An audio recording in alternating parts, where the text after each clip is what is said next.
अस्सलामुअलैकुम वरहमतुल्लाहि वबरकातुह।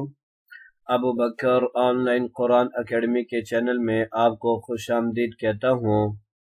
आज हम पारा नंबर 6 का लेसन नंबर 9 पढ़ेंगे।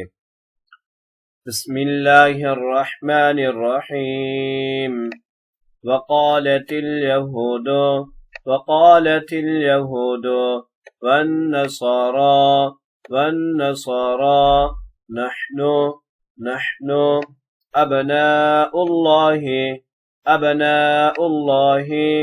वअहिब्बाउह قل فلما يعذبكم بذنوبكم بل أنتم بشر ممن خلق يغفر لمن يشاء ويعذب من يشاء ولله ملك السماوات والأرض وما بينهما وإليه المصير يا أهل الكتاب قد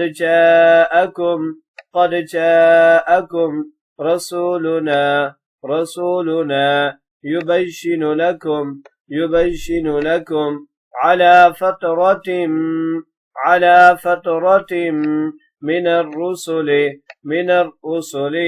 أن تقولوا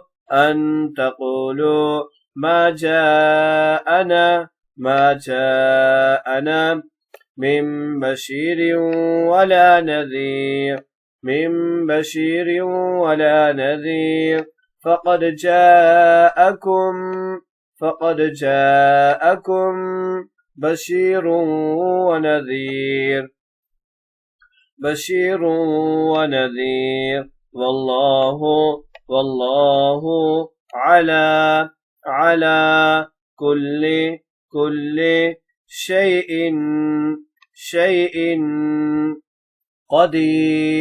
قدير.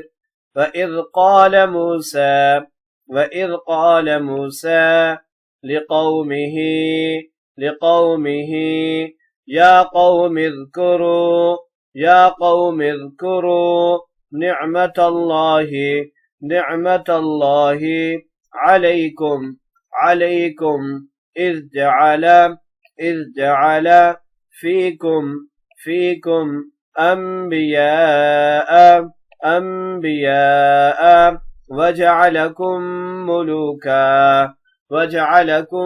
ملوكا وآتاكم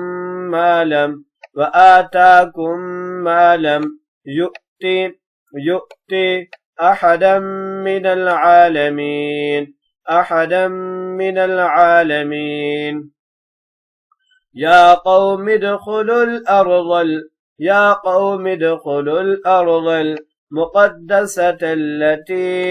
المقدسة التي كتب الله لكم ولا ترتدوا على أدباركم فتنقلبوا خاسرين. قالوا يا موسى إن فيها قوما جبارين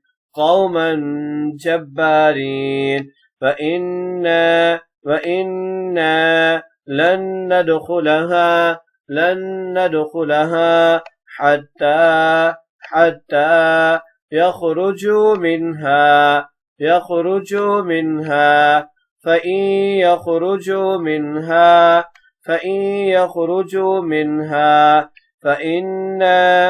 فإنا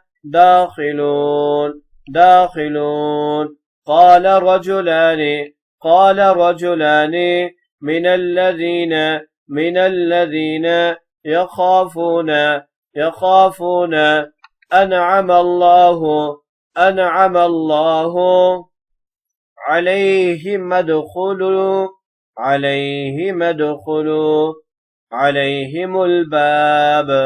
عليهم الباب فإذا دخلتموه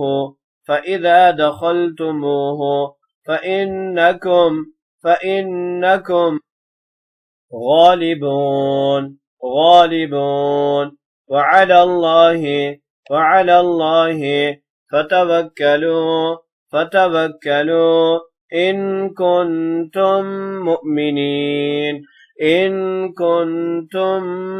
مؤمنين.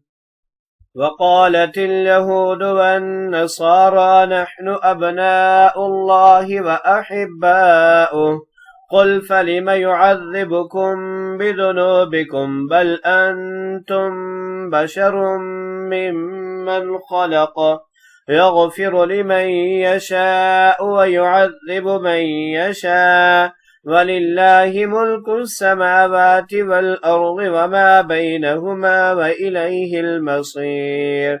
يا أهل الكتاب قد جاءكم رسولنا يبين لكم على فترة من الرسل أن تقولوا ما جاءنا من بشير ولا نذير فقد جاءكم بشير ونذير والله على كل شيء قدير.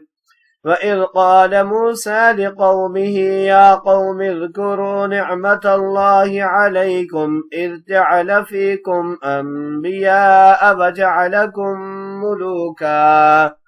وجعلكم ملوكا وآتاكم ما لم يؤت أحدا من العالمين. يا قوم ادخلوا الأرض المقدسة التي كتب الله لكم ولا ترتدوا على أدباركم فتنقلبوا خاسرين. قالوا يا موسى إن فيها قوما جبارين فإنا لن ندخلها حتى يخرجوا منها فإن يخرجوا منها فإنا داخلون. قال رجلان من الذين يخافون أنعم الله عليهم ادخلوا عليهم الباب فإذا دخلتموه فإنكم غالبون وعلى الله فتوكلوا إن كنتم مؤمنين. صدق اللہ العظیم. اس ویڈیو کو زیادہ سے زیادہ شیئر کریں جیسے آپ کا فائدہ ہوا تاکہ دوسروں کا بھی فائدہ ہو سکے. السلام علیکم ورحمۃ اللہ وبرکاتہ.